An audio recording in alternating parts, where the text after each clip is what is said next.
Good morning. Have a new song for you by Gary Lynn Floyd and Karen Drucker. It's pretty easy to catch on to. I hope you'll sing it with us. Me. Us. 1, 2, 3.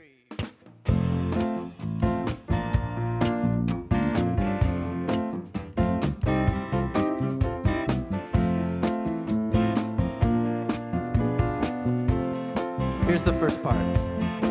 We are one, we are in unity. We are a loving, inclusive community. We are grateful, everyone is welcome here. We spread our love into the world. Try that with me. We are one, we are in unity. We are a loving, inclusive community. We are grateful, everyone is welcome here. We spread our love into the world. Here's the second part. We are one in unity. We are one. We are one. We are one in unity. We are one. We are one. Back to the first. We are one. We are in unity. We are a loving, inclusive community. We are grateful, everyone is welcome here. We spread our love into the world. We are one in unity. We are one. We are one. We are one in unity. We are one. We are one.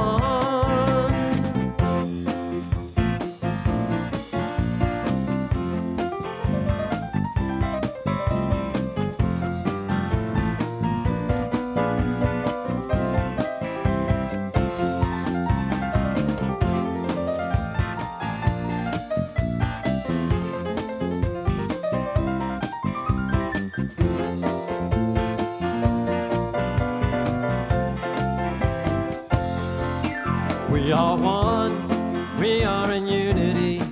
We are a loving, inclusive community.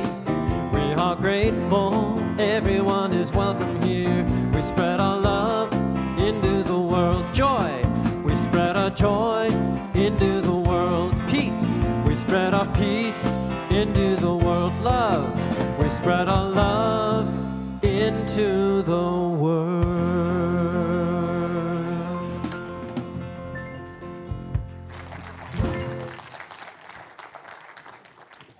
Good morning. Welcome to the Center for Spiritual Living, Santa Rosa. I'm Nancy Reynolds, a member and former trustee, and always so happy to share Sunday morning with you and with these incredible musicians. How was that for a great start?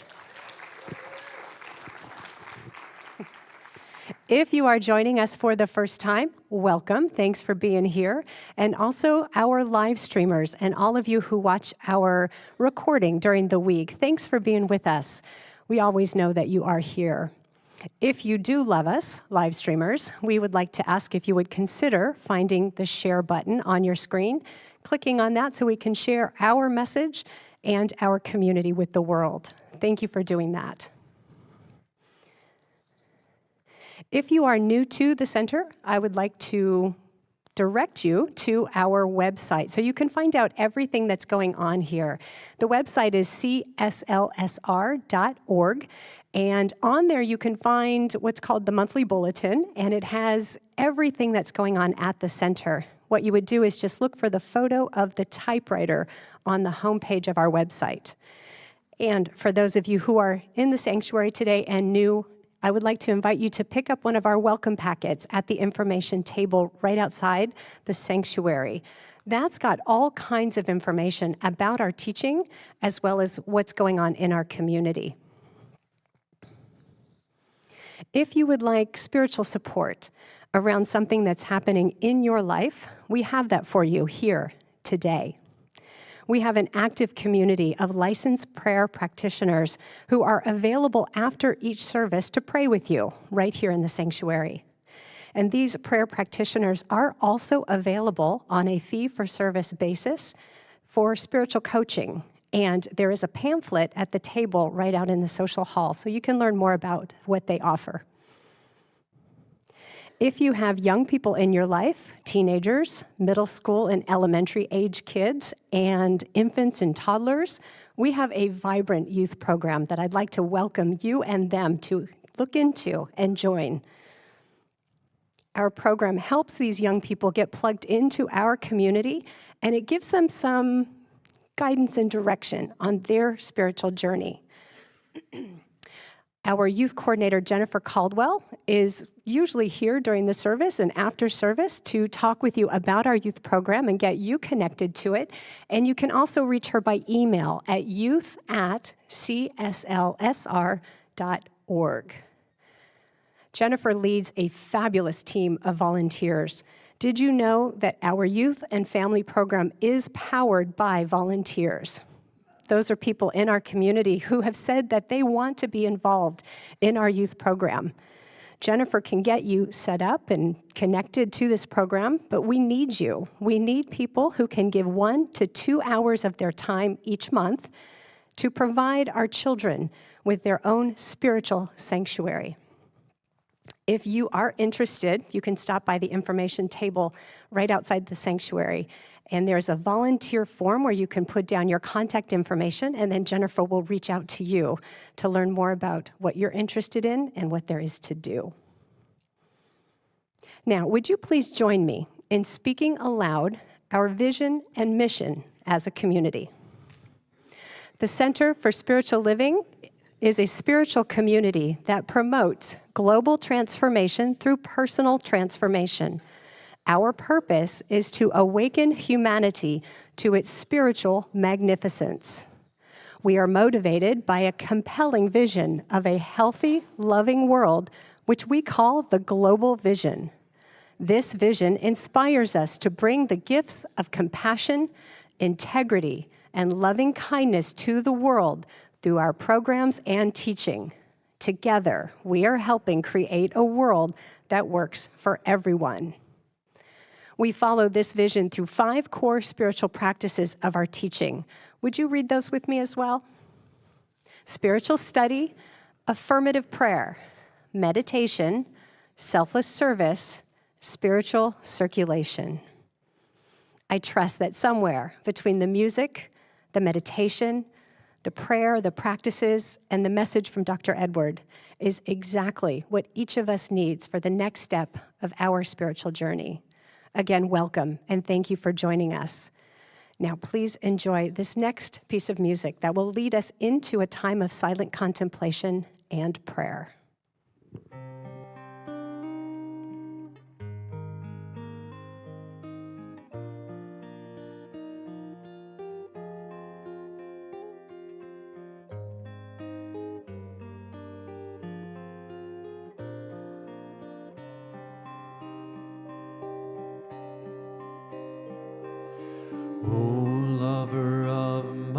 Soul and keeper of my spirit, nothing can separate us. We are one. Won't you join me? Here we go. Oh, lover of my soul and keeper of my spirit, nothing can separate us.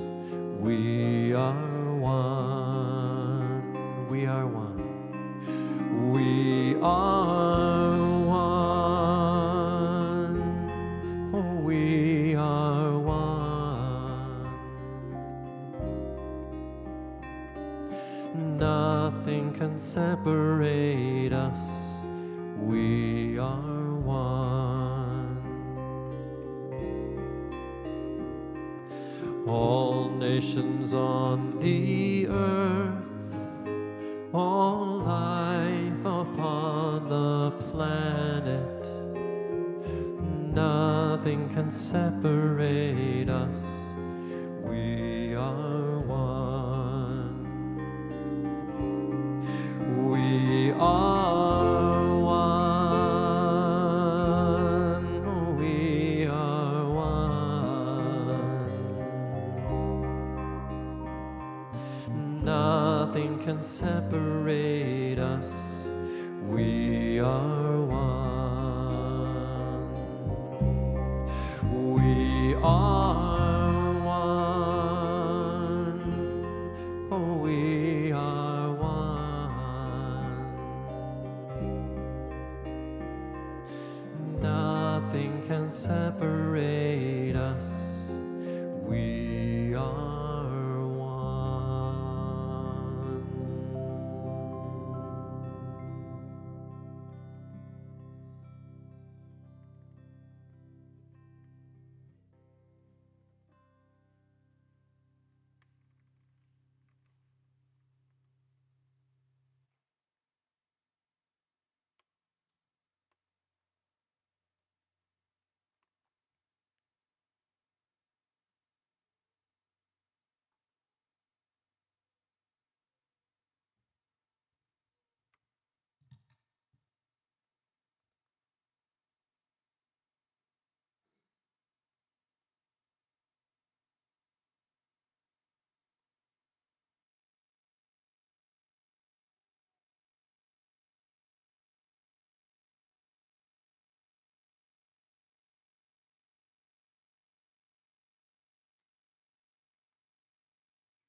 We stop to recognize that one presence divine that lives in and through and as all of creation.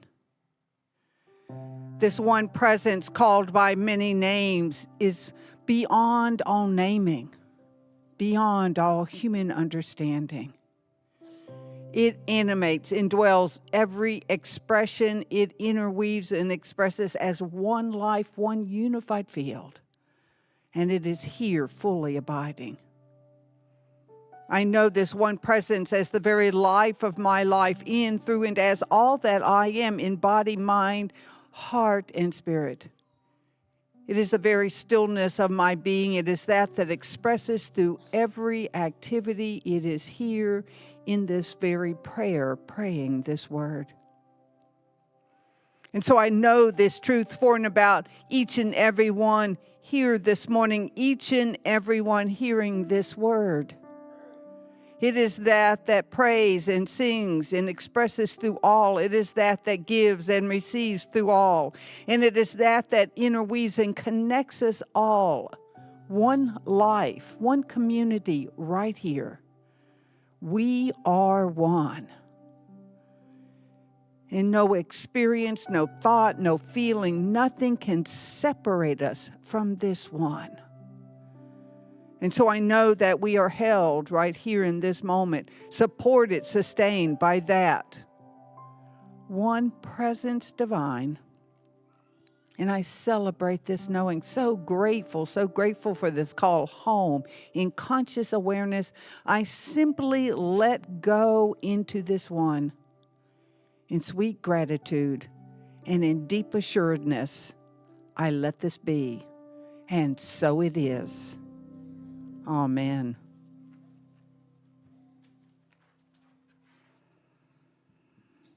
Good morning.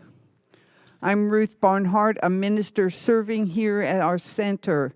Please join me in reading this morning's affirmation. I embrace a paradox mindset in everything I do, and so it is.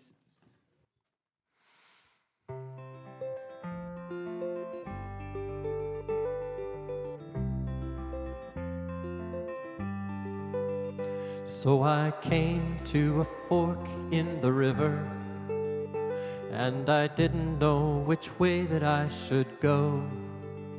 I had no map, no compass, and no driver, and precious little information to show.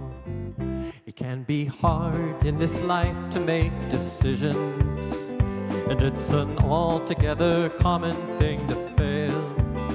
But as I surveyed my current situation, I decided to just go ahead and sail. There is no one way, there is no foolproof plan, no fateful final chance. I just wake up each day and do the best I can, and when I hear the music, dance. I confess I get confused quite often. Seems sometimes I hardly ever get it right. But I think life's about just facing fear and trying. So I just point my little boat towards the light. There is no one way, there is no foolproof plan, no fateful final chance. I would wake up each day and do the best I can, and when I hear the music, dance. So whatever you're facing, just remember this, that control you've been craving cannot be. Just take a long deep breath and surrender it. You'll be alright. You'll see. There is no one way, there is no foolproof plan, no fateful final chance. I just wake up each day and do the best I can, and when I hear the music, dance. There is no one way, there is no foolproof plan, no fateful final chance. So wake up each day and do the best you can, and when you hear the music, dance.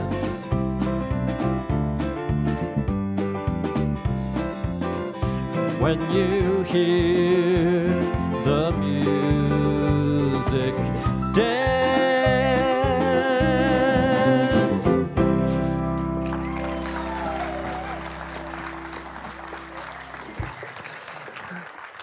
Thank you very much, the band. How wonderful, and what a song that is. There's no one way and there's no foolproof plan, and yet that's what I want. Don't you long for that? Just one easy set of instructions. And I'm a good student, I'll follow them. But that's not the way of things in life. Hello, good morning. I'm here to talk about paradoxes such as that this morning. Just a few days ago, I was in Yosemite National Park. Oh my gosh. My first time. I know. What have I been doing? And it is absolutely magnificent. And I got to go to see Vernal Falls. Have anybody been there? Exquisite. And along the way, there are these gigantic boulders. I think they're granite. I don't know what they are, but they're like immovable, right? And I stopped at one of these rocks. There was a tree growing out of the rock.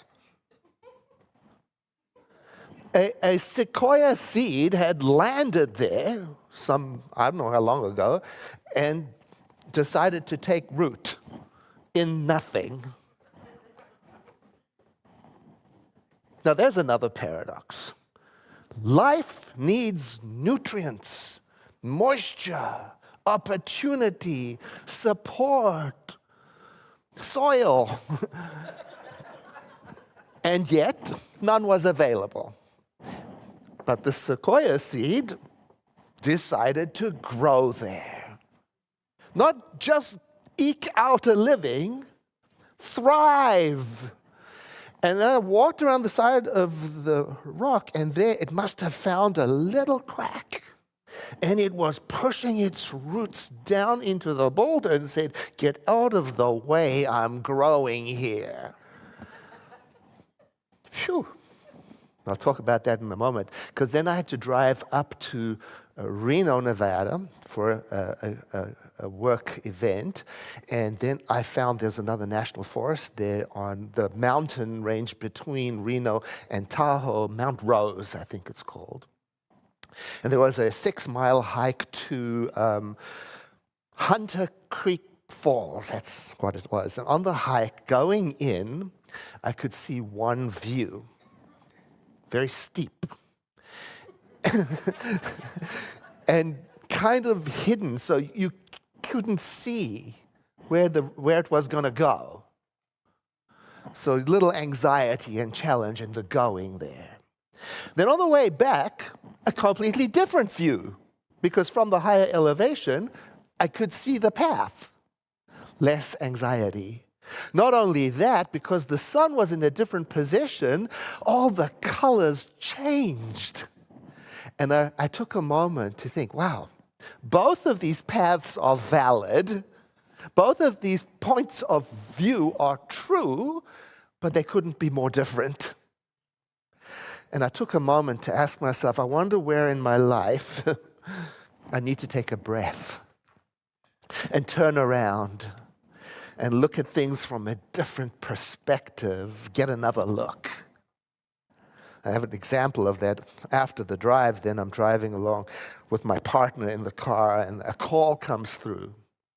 And so I took the call, and it's on the speakerphone so he could hear the whole conversation. So after the conversation, which wasn't that pleasant, I expressed my frustration to my partner about just how that person spoke to me, the tone of their voice, and how it upset me in the whole thing. And my partner listened to me, and then he said, I didn't hear it that way at all.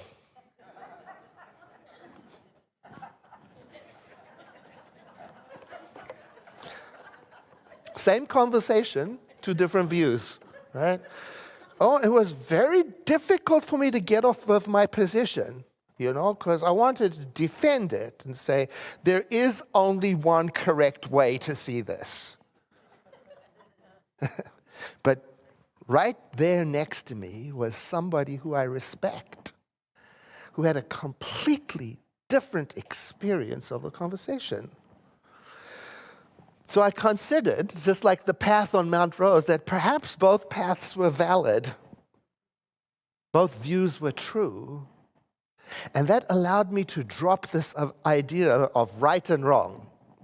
They're both true. And then I could move forward into something more meaningful. How do I want to show up? Then that became more available to me.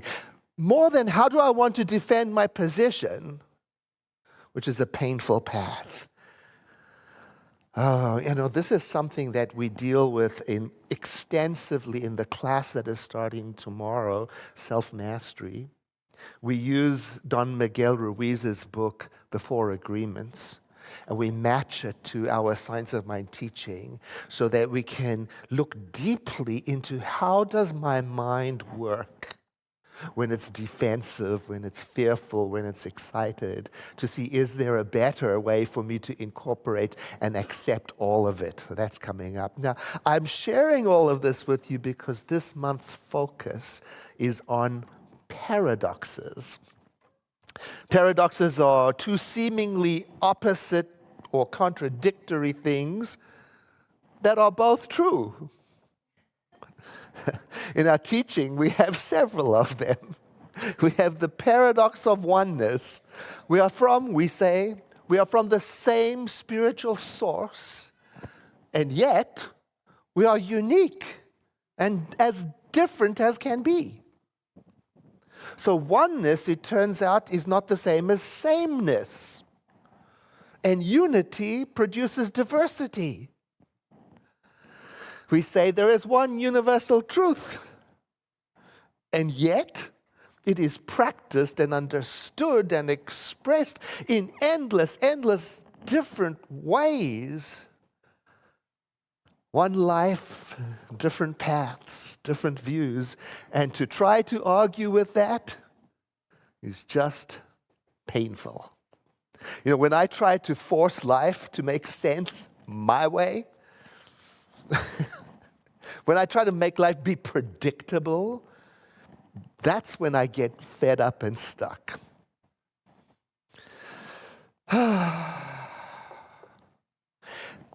Kent M. Keith is an author.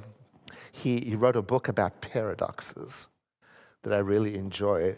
And it's about the power of not giving up when you encounter a paradox. It talks about how when we are motivated by what's in our heart, a genuine concern for others, that in that moment we can and will make valuable contributions to the world, even though there will be challenges. Because, as he says, we may not always get the thanks and the recognition for the good that we do in the world. So his story is wonderful. It's an example of this paradox. Here's what he says. He was working with students in the 60s, and he was trying to encourage them to be motivated by a genuine concern for others, while at the same time accepting that they might not always get the satisfaction immediately from the work that they were doing. He says, I saw a lot of idealistic young people go out into the world to do what they thought was right and good and true, only to come back a short time later discouraged and embittered because they got negative feedback or because nobody appreciated them or they failed to get the results that they had hoped for. I told them that if they were going to change the world, they had to really love people. And if they did, that love would sustain them. And I also told them that they couldn't be in it for fame or glory. I said that if they did what was right and good and true, they would find meaning and satisfaction, and that meaning and satisfaction would be enough. And if they had meaning, they wouldn't need the glory. And then to support that, he wrote this list that he called the 10 Paradoxical Commandments, which I will read to you. And I've read them before, and they're so good. But he wrote these paradoxical commandments to challenge the students to keep on doing good, even when the world seemed at odds with itself or their intention or rejected them. 25 years later, after he wrote the Paradoxical Commandments, he was attending a Rotary meeting, and Mother Teresa had just passed away. And so the presenter at the meeting got up and read a poem that Mother Teresa had written to start the meeting. And as he sat there listening to the poem, chills went down his spine because he was listening to something that he had written 30 years ago, being attributed to Mother Teresa.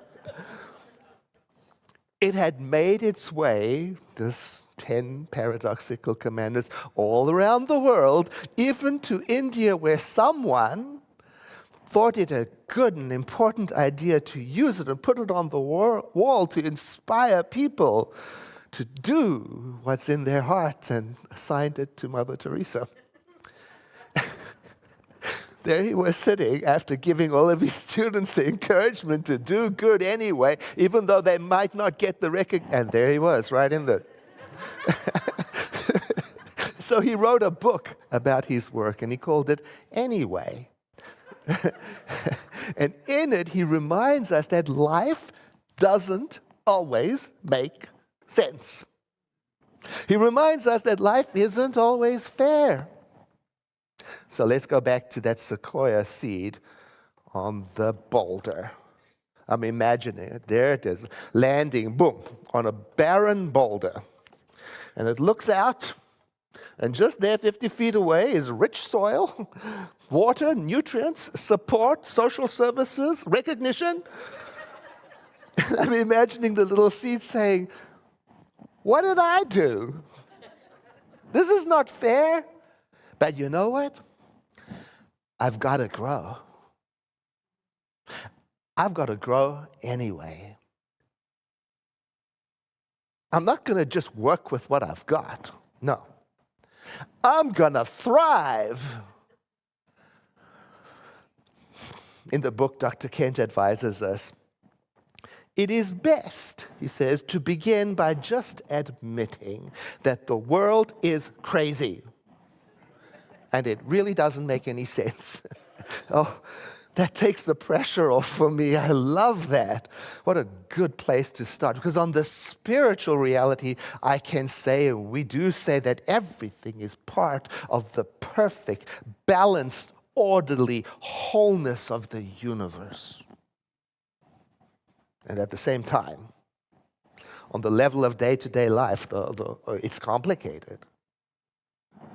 I mean, if we just look at how we treat each other across the planet, how we treat the planet, how we treat people who are different, how we treat people who have different political points of view, how we treat people who are suffering, doesn't make sense. And that senselessness can discourage us because it's paradoxical that we have one sense of unity and oneness, and at the same time there's this division and fracturing. And the message of the book is that although the world itself doesn't make sense, you can with your heart. I can with my heart. We can. If we keep on, if we keep our eye on the goal, which at the center would be a world that works for everyone, keep our goal clear on love, on connection, on kindness, on inclusion, on compassion, whatever it is for you. Now, I'm going to read those 10 paradoxical commandments for you, and when I do, they might come across at first as a little negative, a little judgmental. Yet, when we look below the surface of the words, they become statements of hope and encouragement. Here they are. People are illogical, unreasonable, and self-centered. Love them anyway. If you do good, people will accuse you of selfish, ulterior motives. Do good anyway. If you are successful, you will win false friends and true enemies. Succeed anyway. The good you do today will be forgotten tomorrow. Do good anyway. Honesty and frankness make you vulnerable. Be honest and frank anyway. The biggest women and men with the biggest ideas can be shot down by the smallest women and men with the smallest minds. Think big anyway. People favor underdogs, but they follow only the top dogs. Stand up for a few underdogs anyway. What you spend your years building may be destroyed overnight. Build anyway. People really need help, but sometimes they may attack you if you do help them. Help people anyway. Give the world the best you have, and you'll get kicked in the teeth. Give the world the best you have anyway. Now, these commandments, they remind me of our practice that we have at the center at the end of the service when we practice accepting life and people and situations just the way that they are and just the way that they are not. Because that's a way of bringing the paradox out into the open. I don't know about you, but when I do that, when I say that, then that's when I have the opportunity to step back, so to speak, to refocus, to maybe look in a new direction and decide, how do I want to be in this life when things are just the way that they are? Am I going to grow anyway? Am I going to love anyway? Am I going to shift my perspective and take it all in and keep going anyway? Yes, it could be better if I was taller or thisser or younger or there or here, but anyway. I have a life that must be lived. I love that response to life's contradictions and paradoxes and ambiguity. I love that. I'll say it again. Love anyway. Do good anyway. Grow anyway. Be honest anyway. Advocate for the vulnerable anyway. Build anyway. Help anyway. Give anyway. On page 10 of his little book, he writes these words. Yes, the world is crazy. It doesn't make sense to you. And if it doesn't make sense to you, you're right. It really doesn't make sense. The point is, though, not to complain about it. The point is not to give up hope. The point is this. The world doesn't make sense, but you can make sense. You can find your personal meaning, and that's what it's about.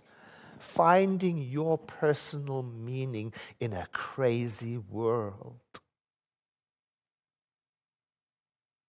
You have a life to live. You landed where you landed. You have a life to live. Now, thinking about all these words, I asked myself, what do I believe when it comes to helping and living anywhere? And I think this is what it is. When I make helping other people part of my life, that's when I get a sense of being part of something larger than my narrow worldview. When I put aside trying to fix the paradoxes and contradictions of the world, something softens and I can come from that self-center within me with curiosity and compassion and be in the world. Yes, it is true that you and I may not always be recognized, appreciated, thanked. It's true. But sometimes we are. I mentioned I was in Reno. I was there to speak at the 60th anniversary of our community in Reno. And they had a table of memorabilia over there. 10 years ago, our staff wrote a card to that community congratulating them on their 50th anniversary. It was no big thing for us to write a little card and say some sweet things, but it meant the world to them, and they saved it and displayed it on the table with their precious things. Isn't that something? The poem by Emily Dickinson comes to mind. If I can stop one heart from breaking, I shall not live in vain. If I can ease one life the aching, or cool one pain, or help one fainting robin unto his nest again, I shall not live in vain. It is important for me also to say that sometimes we may find ourselves in a position in life of needing help rather than being able to give it. And there are times when the very best we can do is just show up to be loved. I know that. And at such times, it's appropriate and important to show up to receive. If you find yourself ever in a place like that, one wonderful service to take advantage of is our after-service in-person prayer or on Zoom prayer. Start there. Fill up your tanks until you can share from the overflow.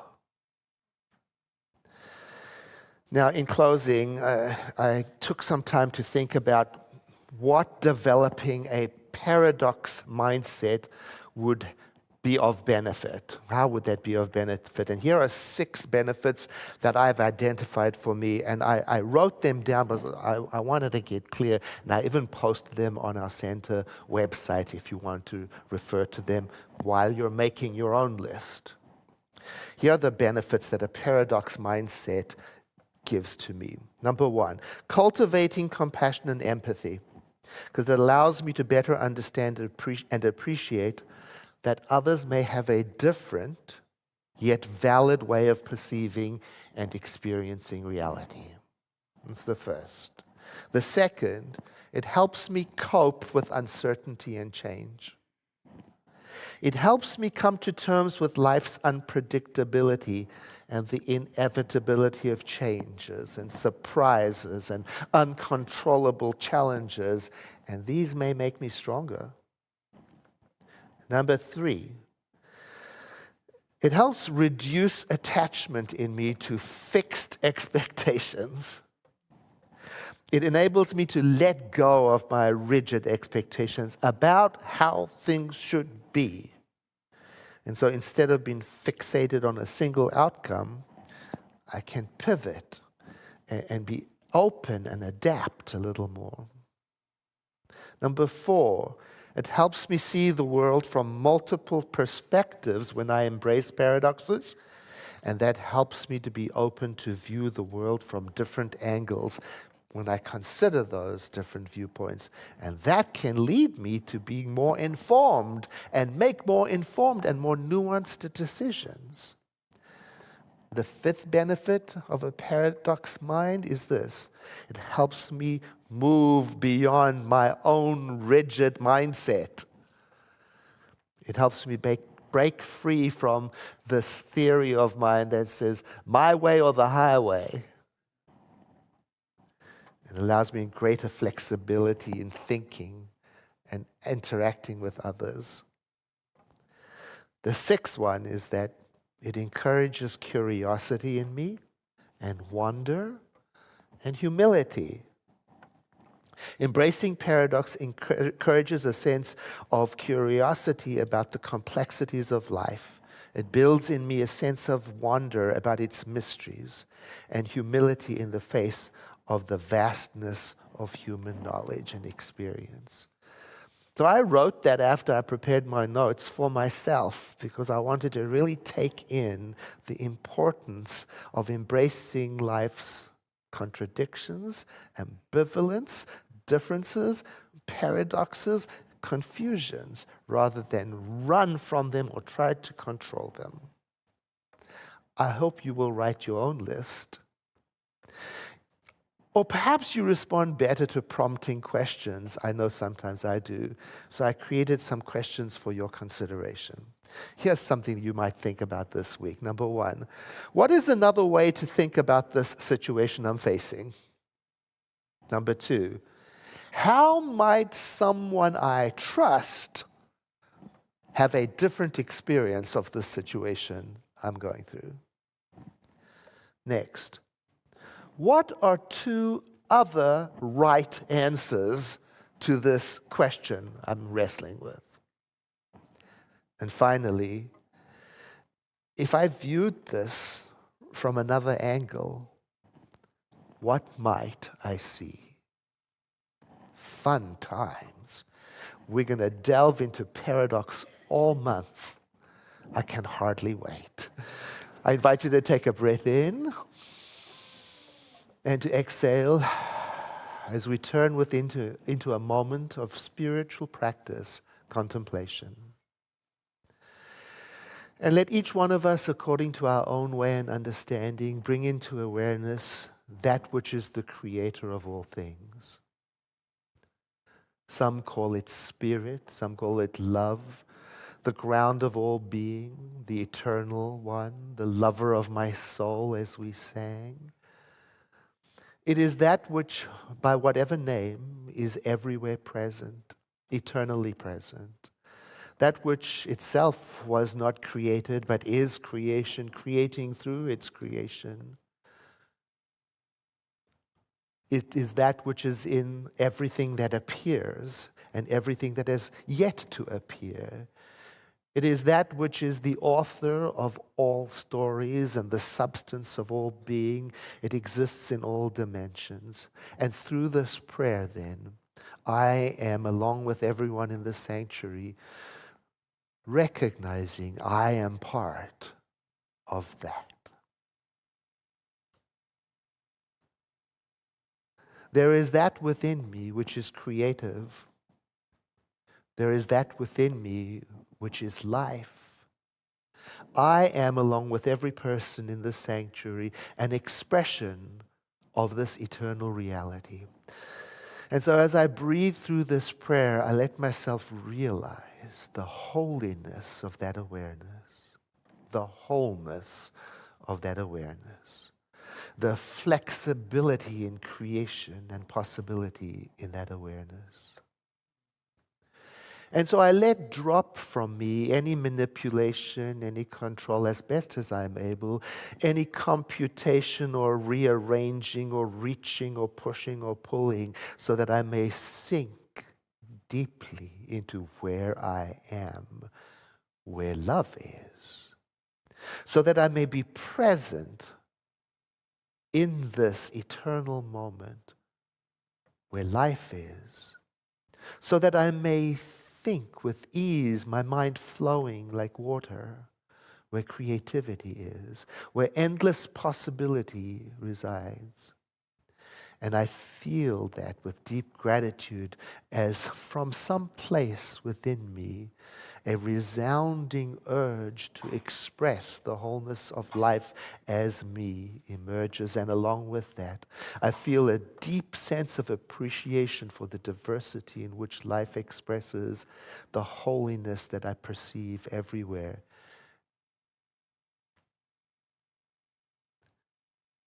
And as I bring this moment of prayer to completion, I feel deeply that something has moved in me, carrying me to that which is next for me to express in this world. And to bring this prayer to a close, I invite you to say with me, and so it is. And I invite you again to take a deep breath with me like this. And sigh. As we make a transition in our service to our practice of spiritual circulation. Spiritual circulation is a set of practices that help us stay connected to the flow of life. So it includes appreciation, gratitude, receiving, giving, forgiving, all of those things that help us stay in contact with the inner moving of spirit in life. Right here, we practice the giving and receiving part. By just being here, you're giving your support and your consciousness of love. And thank you to our volunteers and the people online by being present to help anyway, even if it's convenient, even if the weather isn't perfect, to show up anyway. And we want to make a special appreciation to those people who have the ability to support financially so that we can sustain this beautiful center, because our 60th anniversary is coming up, I think it's next year. So thank you for all you give to the center. There are so many ways to give. You've heard about volunteering and showing up. Of course, financial contribution is very important to us because we are a member and friend-supported organization. We don't have dues. We don't charge a ticket entrance. We just support it out of the urge in our heart to do so. And with that, we create this place so that it may be here for generations to come. Text to give is one of the ways that is very popular. It's very easy to use. Or you can go to our website, CSLSR.org, and click on the information there that shows you how to donate automatically, using one of the other ways that are easy to access. So please, if you have any challenge with any of the information there, you can contact us at the information table and we'll help you. Some people like to do the tactile drop it in the basket version, and we appreciate that. And so whether you give electronically or through cash in the service, thank you. I'm going to ask the ushers to stand as you prepare your gift. And please place your hand on your chest as a symbol of your connection to this, your spiritual community, and say after me, I bless this gift. I send it forth to heal and prosper. It does amazing work in the world. Anyway, ushers, please receive the gift.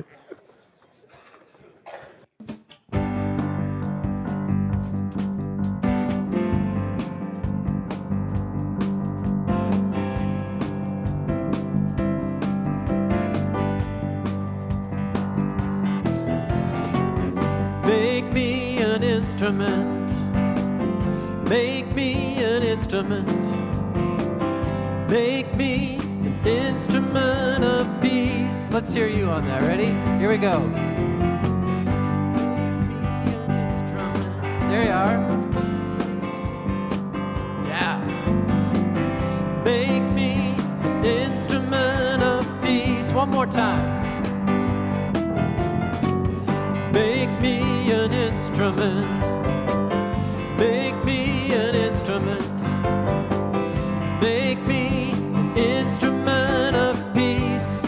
Where there is hatred, where there is hatred, I will love.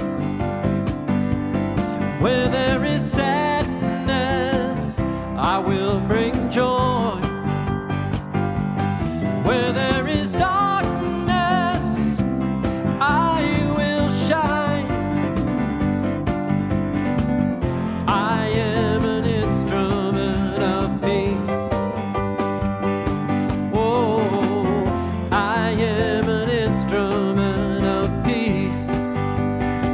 Take it, friend.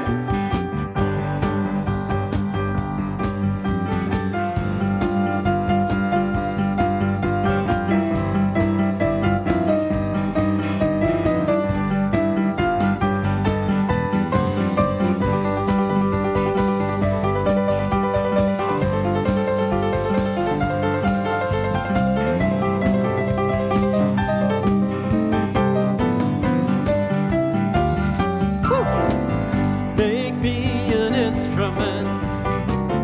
Make me an instrument. Make me an instrument of peace. Make me an instrument. Oh, make me an instrument. Make me an instrument of peace. And where there is hatred, I will love. Where there is sadness, I will bring joy. Help me out on this next one. Here we go. Where there is darkness, I will shine. I am an instrument of peace. Oh, I am an instrument of peace. Last time, here we go. I am an instrument of peace.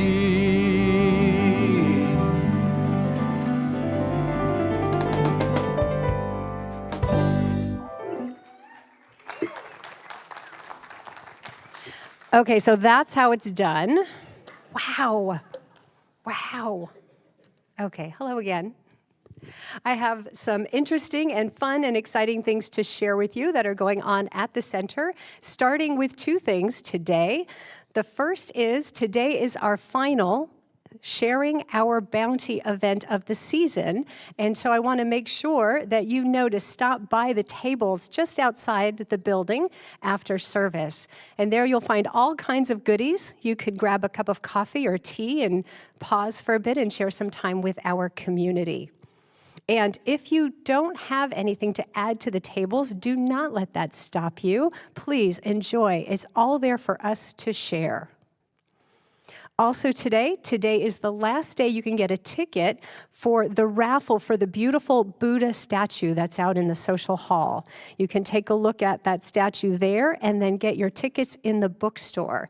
Now that raffle will happen shortly after second service today. So now is the time, well, not now, but after service is the time to get your tickets. Then, coming up on Wednesday, join Reverend Russ for our weekly Wednesday evening service at 7 p.m.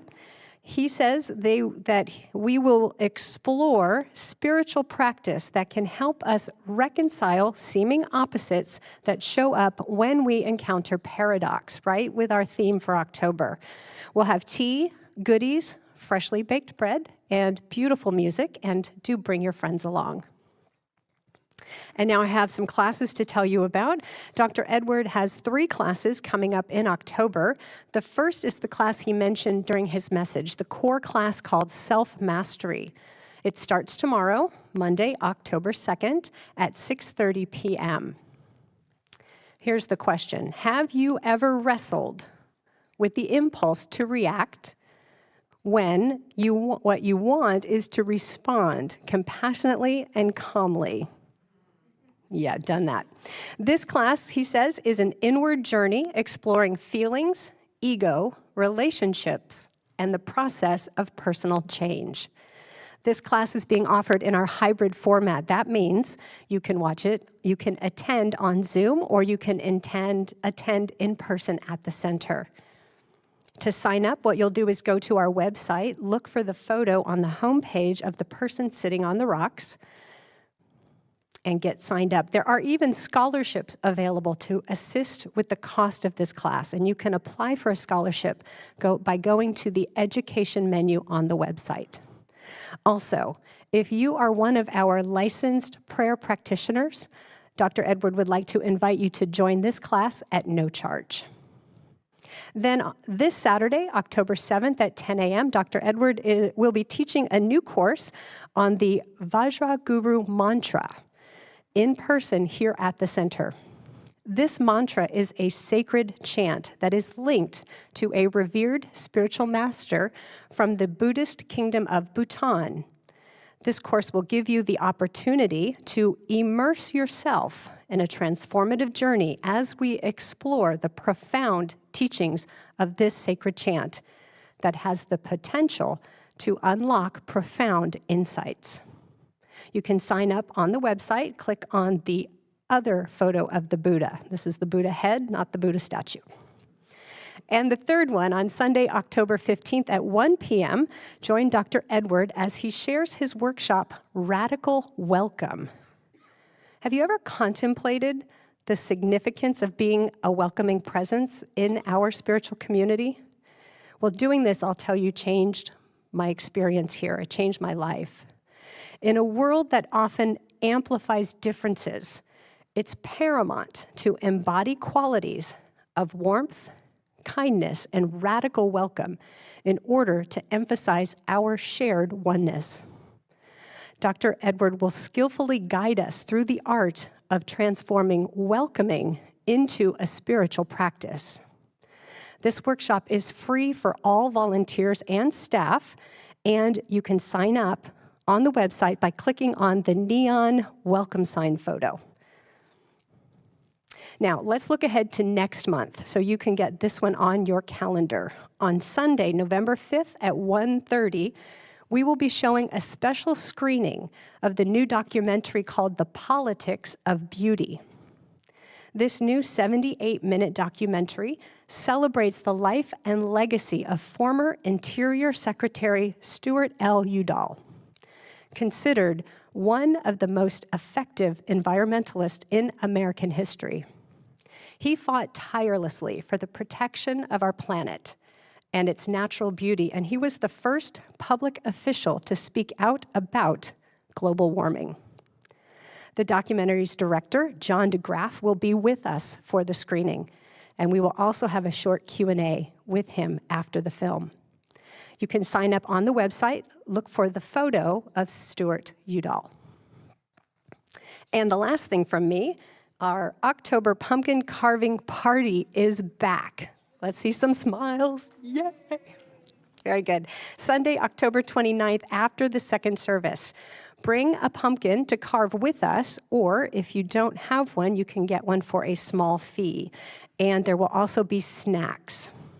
Now, you don't have to have children or grandchildren to attend. But if you do, be sure to bring them along so they can also share in the pumpkin carving fun. Everyone is welcome, and guess what? Costumes are encouraged, right? Yeah. All right. We'll see you there.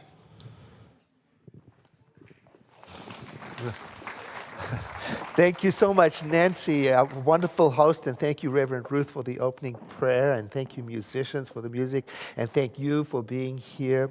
As I was listening to everything that we're offering, what a rich, wonderful spiritual community. And it occurred to me, it doesn't matter how excellent Nancy's announcements are. Do you know that what works better than excellent announcements? Word of mouth. It's well known in the movie industry. You and I are more likely to go see a movie or buy a product if somebody we know tells us it's good. Even if we have no interest in the movie, if somebody you know tells you it's good, you're going to go. It's predictable. So that is one way we can help. Whatever you heard that sounded good. If you like pumpkin carving parties, tell somebody you think might be interested. Bring them along. They don't even have to come and be indoctrinated. They can just enjoy the pumpkins. Or if somebody's interested in our environment, tell them that this movie's coming up. Talk about your center. Talk about it not in a preaching way, but in an excited way. And then people are likely to be able to come in and dip in where it suits them. They don't have to join. They don't have to come to the service. They can come and get what is good for them, right? And that Vajra Guru class, I want to tell you a little bit about it. It's in a special format. We're trying to meet people's different learning styles. So you get a video to watch in your own time, and then we come together for an hour once a week to practice the chant. Now, I learned this chant when I was in Bhutan, and so when I wanted to teach it, I thought, I don't want to presume to be a teacher, so I contacted the teacher there who taught me the chant and said, would you mind making a recording of the chant so that it's authentically from a Bhutanese person? And he said, of course I will. And he recorded the chant and he sent it to me.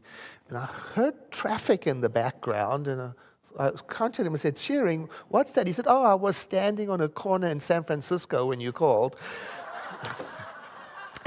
So here I thought I was reaching out to Bhutan. He was visiting people in San Francisco.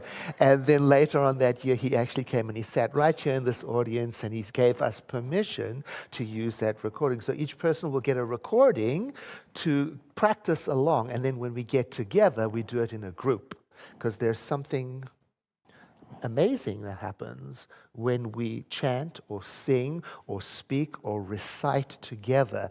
Not only does our mind get stimulated, but we feel it in our body, and then that opens us up so beautifully. And in the Bhutanese culture, these words are considered to be mystical. So each word in the chant represents an entire concept. And they know what this concept means. And it's like the parables of Jesus. It could be understood in many, many, many layers of meaning.